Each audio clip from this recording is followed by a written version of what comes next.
The water ran cold, but my skin burned. I stood over the marble sink, watching the pink-tinged water swirl down the drain. My hands were shaking, water splashing onto the front of my oversized sweater. I scrubbed at my nose, at my cheeks, trying to erase the evidence of my failing body before anyone could see. The nosebleed had come on suddenly, a gush of warmth that tasted of copper and fear. "What are you doing?" The voice was low, devoid of inflection, and it made my heart stop. I froze. Through the ornate mirror, I saw Robert Henderson standing in the doorway. He was leaning on a cane, ebony with a silver handle, his posture slightly stooped, his face as pale as parchment. He looked at my face, streaked with water and blood, his eyes deep and unreadable. I roughly wiped my face with the back of my hand, smearing a drop of blood across my cheekbone. "Just a nosebleed," I mumbled, lowering my head, my wet hair curtaining my face. "Probably from the heat. The heater is on too high." Robert Henderson didn't say anything. He didn't scoff, didn't recoil in disgust as my mother would have. He walked over, his footsteps muffled by the thick rug, and handed me a clean hand towel. It was thick, plush, embroidered with a golden H. "Wipe that off." I took the towel, hesitating. I was afraid to stain it. In this house, everything was pristine, expensive, and not meant for the likes of me, the unwanted daughter, the burden. I pressed it to my nose. The fabric was soft against my raw skin. "Thank you, Mr. Henderson." He leaned against the counter, looking at the faint pink stains in the sink that hadn't been rinsed away yet. He traced the marble with a long, thin finger. "Does this happen often?" "Occasionally," I lied. The lie tasted sour. Nosebleeds had been happening more and more frequently lately, sometimes daily. They were longer, heavier, leaving me dizzy and exhausted. Robert Henderson stared at me for a long moment. His gaze wasn't predatory, but it was piercing, as if he could see through my skin to the rot underneath. "You should see a doctor," he said. "No need. It's an old problem." "Dry air," I replied quickly, turning away to rinse the sink again, desperate to end the conversation. "I'm fine." I tried to slip past him, making myself small, hugging the wall. "Jade." He stopped me. He didn't touch me, but his voice was a barrier I couldn't cross. "You don't have to live so cautiously in this house," he said. "Your mom is your mom. You are you." I froze, looking up at him. His expression was still detached, his face a mask of indifference, but there was a hint of something in his eyes I didn't understand. Recognition? Pity? "If you're not feeling well, say something," he continued. "Stop trying to be tough. Nobody's giving you a prize for enduring all this pain alone." With that, he turned and left, the tip of his cane tapping rhythmically against the floor tiles. I was left alone in the restroom. The towel in my hand carried a faint scent of pine, his scent, mixed with a faint whisper of decay. It was the smell of old books, of winter air, and something medicinal. I stood there for a long while. The pine-scented towel pressed firmly to my nose, the faint metallic tang of blood still coating my tongue. The bleeding had slowed to a trickle, but my head throbbed, a dull, persistent ache that radiated from the base of my skull to my temples. It was familiar. Unrelenting. A reminder of the tumor eating away at my brain, the same one that had killed me in my last life. Nobody's giving you a prize for enduring all this pain alone. The words echoed in the tiled room. No one had ever spoken to me like that. Not my father, who'd screamed at me for breathing too loud when he lost his bets. Not my sister Chloe, who'd taken every penny I earned and called me selfish for keeping a dime for myself. Not the doctors who delivered my diagnosis with cold detachment, as if I were a stray dog too sick to treat. Not even my mother, who saw me only as a messy, inconvenient accessory to her new wealthy life. I'd spent my entire existence, both lives, being quiet, being small, being invisible, enduring pain so I wouldn't be a burden, so I wouldn't be yelled at, so I wouldn't be abandoned. And here, in the bathroom of a man rumored to be a monster, a man my previous self believed had driven my little sister to suicide, was the first person to tell me I didn't have to suffer. I folded the towel neatly, set it on the marble counter, and rinsed the last of the blood from the sink. My hands shook slightly when I stepped back into the dining room. My mother was seated at the long mahogany table, her back rigid. She glared at me as I entered, her eyes darting to the clock. "You took too long," she hissed under her breath. "Robert hates waiting." Robert didn't look up from his book. He turned a page, the sound loud in the silence. I slipped back into my seat without a word, finishing my soup. The spoon clinking softly against the bowl was the only sound in the room besides the rustle of his pages. Chapter 2, The South Room. After that day, something shifted in the quiet rhythm of the villa. I still spent most of my days in the south-facing storage room. It was the furthest room from the master suite, filled with discarded furniture and dust motes dancing in the light. I dragged a wooden chair to the floor-to-ceiling window, letting the sunlight wrap around me like a blanket. It was the only thing that eased the constant cold in my bones. The temperature dysregulation the tumor had left me with was a chill that no heater, no blanket, no thick coat could chase away. It started in my marrow and radiated outward. The room was cluttered with old furniture, dusty armchairs, a cracked vanity, a stack of leather-bound books with faded spines. But I tidied it enough to make it mine.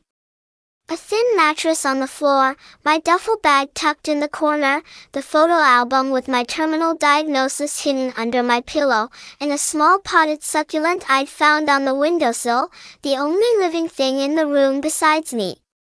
Robert Henderson began to pass my door more often. First, it was just a quick pause, his shadow stretching across the floorboards as he lingered for a second, watching me sit in the sun, my eyes closed, my face tilted toward the light. He never spoke. Never knocked. Never intruded. He just stood there, silent, his pale face impassive, his lips bloodless, his frame thin and fragile, as if a strong wind could blow him over. I'd felt his gaze on me many times, but I never opened my eyes, never acknowledged him. In my last life, I'd feared him.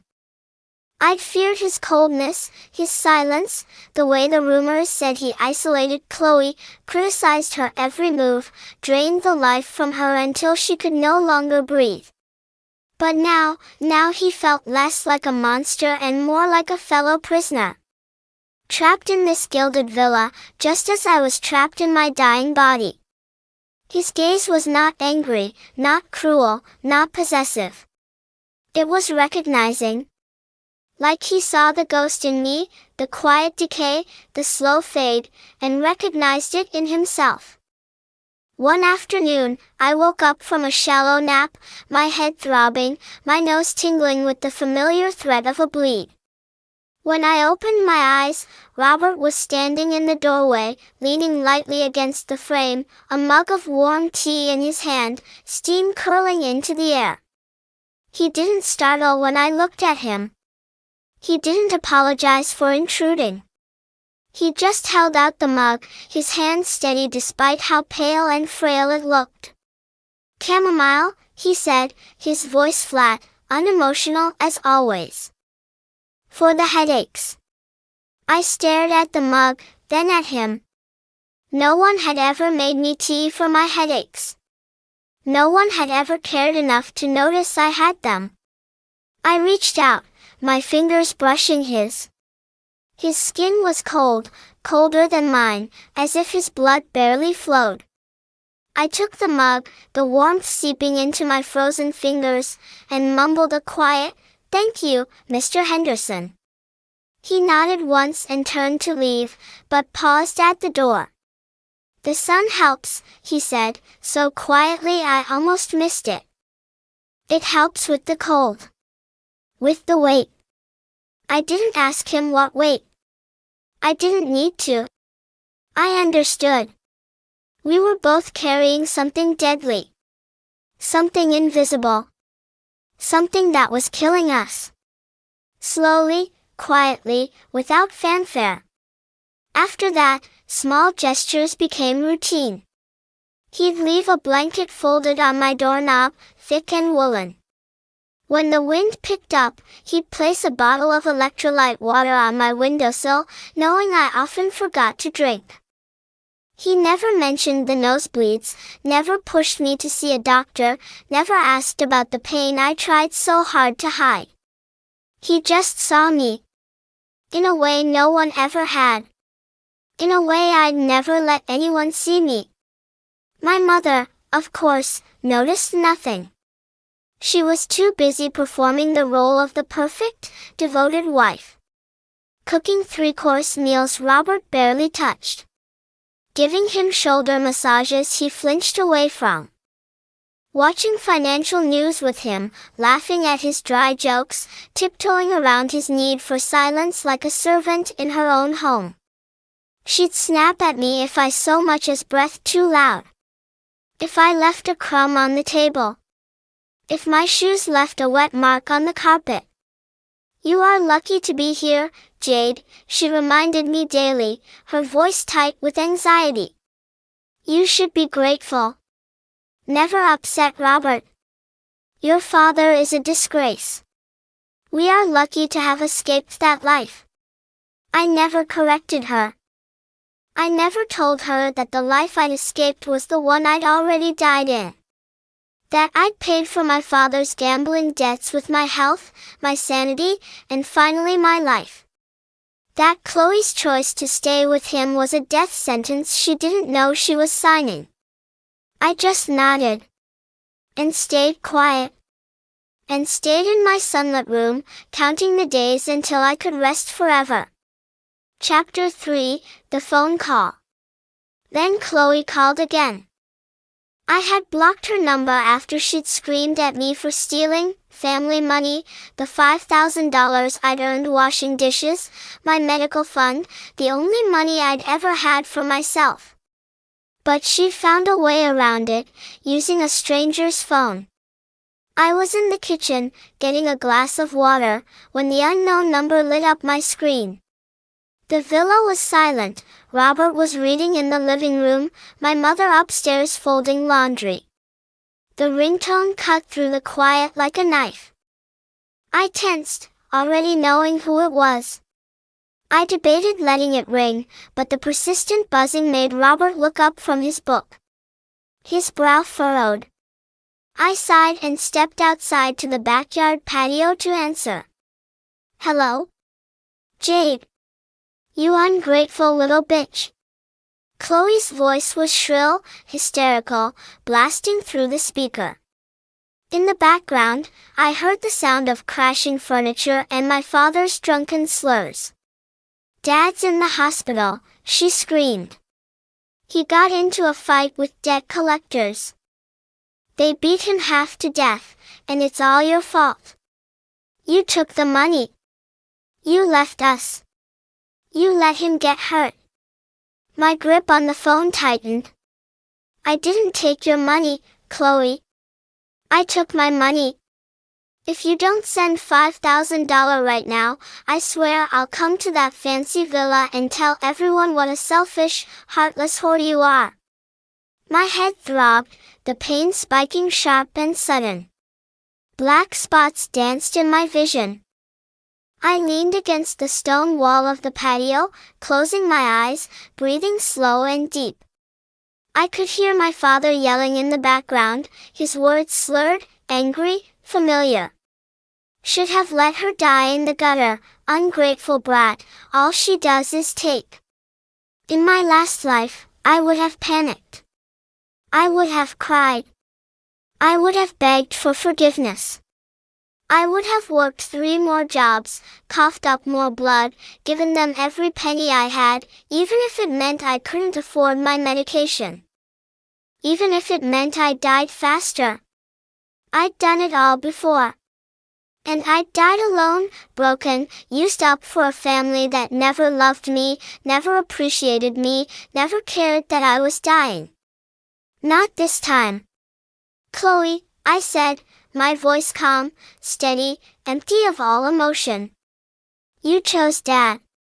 You chose to stay with him, to hug him, to tell me to go to Mom. You said you'd keep the family together.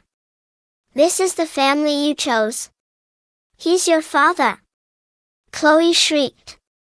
He's dying. We're all dying, Chloe, I whispered. Some of us just do it quieter than others. What? What are you talking about? Jade, send the money. Or I'll. You'll do nothing, I said. Because you don't know where I live. And if you show up here, the security guards won't let you past the gate. Robert Henderson values his privacy. You monster. Mom was right about you. You're cold. You're dead inside. Maybe, I said. Goodbye, Chloe. I hung up. I stood there, the phone heavy in my hand, staring at the manicured lawn. The adrenaline faded, leaving me hollowed out and exhausted. I turned around to go back inside. Robert was standing by the glass door. He had heard. He must have heard. He opened the door for me. His face was unreadable, as always. But as I walked past him, he spoke. $5,000? I stopped. It doesn't concern you. Is that why you have the nosebleeds? He asked. Stress? Or because you're working yourself to death to save money? I looked at him. It's none of your business. I have money, he said simply. If you need it to make them go away. I laughed. It was a dry, brittle sound. Money doesn't make them go away, Mr. Henderson. Money just feeds them. If I give them 5,000, next week they'll want 10. They are a black hole. And I am done throwing myself into it. Robert studied me. A flicker of respect crossed his eyes. Good, he said. Then keep your money. You'll need it. He walked away, back to his book. Chapter 4, The Collapse. 2 weeks later, the collapse happened. It was a Tuesday. I was in the kitchen, helping the housekeeper, Martha, chop vegetables. My mother was out shopping, spending Robert's money on dresses she would never wear. One moment, I was slicing a carrot. The next, the knife slipped from my fingers. The room spun violently. The floor rushed up to meet me. I hit the tiles hard. Darkness swallowed me whole. When I woke up, I was in a bed. Not my mattress on the floor, but a real bed with silk sheets. The room was dim, the curtains drawn. I tried to sit up, but a wave of nausea pushed me back down. Don't move. Robert was sitting in a chair by the bed. He wasn't reading. He was watching me. What happened? I croaked. You had a seizure, he said. His voice was clinical, detached. Martha found you. The ambulance is on its way. No. I tried to sit up again, panic flooding my chest. No ambulance. No doctors. Please. Jade, he said firmly. You were unconscious for 10 minutes. You were convulsing. I know. I shouted, tears stinging my eyes. I know what it is. Just cancel the ambulance. Please. Robert stared at me. He leaned forward, his eyes searching mine. You know what it is, he repeated slowly. Tell me. I closed my eyes. The secret felt heavy in my chest, a stone I had carried for 2 lifetimes. Glioblastoma, I whispered. Stage 4. Inoperable. The silence in the room was deafening. How long? He asked. 3 months. Maybe 4. The doctor said, with treatment, maybe 6. But the treatment, it makes you sick. It makes you lose your hair, your mind. I don't want that. I just want to sit in the sun. I opened my eyes. I expected horror. I expected pity. Instead, Robert Henderson looked, relieved. No, not relieved. Resigned. He reached into his pocket and pulled out a sleek, silver case. He opened it and took out a pill. He swallowed it dry. Cancel the ambulance, he called out to the hallway, where Martha was hovering. She's awake. It was just low blood sugar. He looked back at me. You're dying, he stated. Yes. Me too, he said. I blinked. What? Pancreatic cancer, he said. The doctors gave me 6 months. That was 5 months ago. He tapped his cane. That's why I married your mother, he said, a cynical smile touching his lips. I needed a nurse. A housekeeper. Someone to manage the estate when I'm too weak to sign checks. Someone to keep the vultures away. He looked at me. I didn't expect you, he said. I didn't expect another ghost. Chapter 5, The Pact. We made a pact that day. We wouldn't tell my mother. She wouldn't handle it well. She would make it about her, her grief, her loss, her future security. She would drag us to hospitals, force us into treatments we didn't want, wail and scream and make our final days a circus. We would just exist. I moved out of the storage room. Robert insisted. He gave me the guest suite next to his. We spent our days in the library or the sunroom. We didn't talk much. We didn't need to.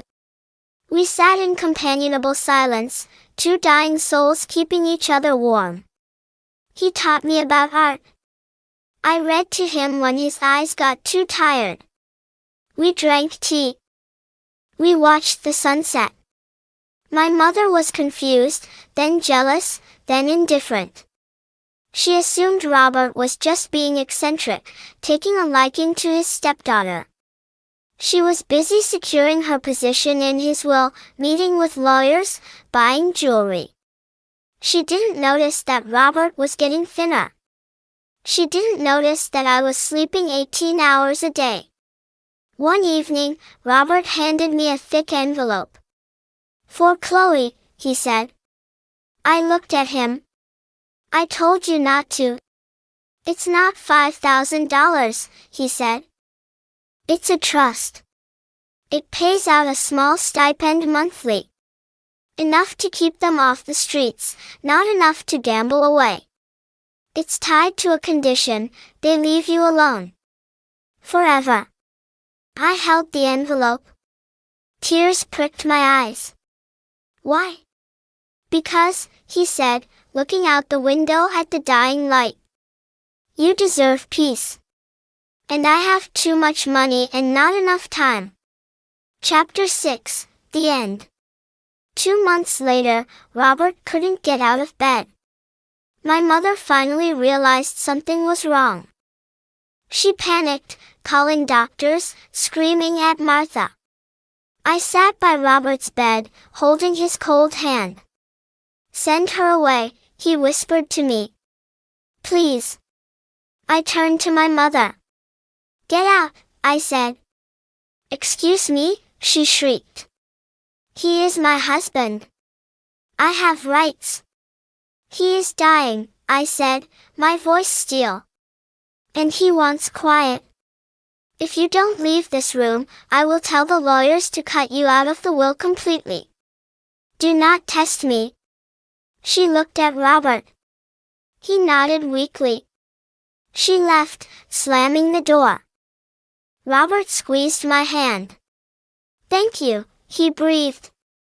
He died that night, quietly, in his sleep. I was holding his hand when he took his last breath. The house felt empty instantly, as if the soul had been ripped out of the walls. I didn't cry. I just sat there until the sun came up, illuminating his peaceful face. Chapter 7, The Aftermath. My mother was furious when the will was read. Robert left her the house and a generous allowance, but the bulk of his liquid assets, millions, went to charity. And he left me something else. A small cottage on the coast. Paid for. Private. With a sunroom facing the ocean. And a letter. "Jade. You don't have to be tough anymore. Go to the water. Sit in the sun. Rest.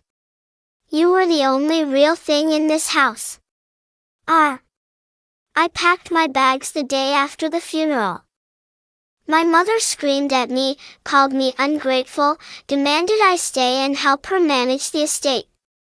"I'm leaving, Mom," I said. "I'm sick." "We're all sick of something," she snapped. "Stop being dramatic." I didn't explain. I just walked out. I moved to the cottage. I spent my final month there. The ocean air was cold, but the sunroom was warm. I watched the waves. I drank tea. I didn't answer my phone. I hired a nurse for the end. A kind woman named Sarah who didn't ask questions and made good soup. When the darkness finally came for me, it wasn't scary.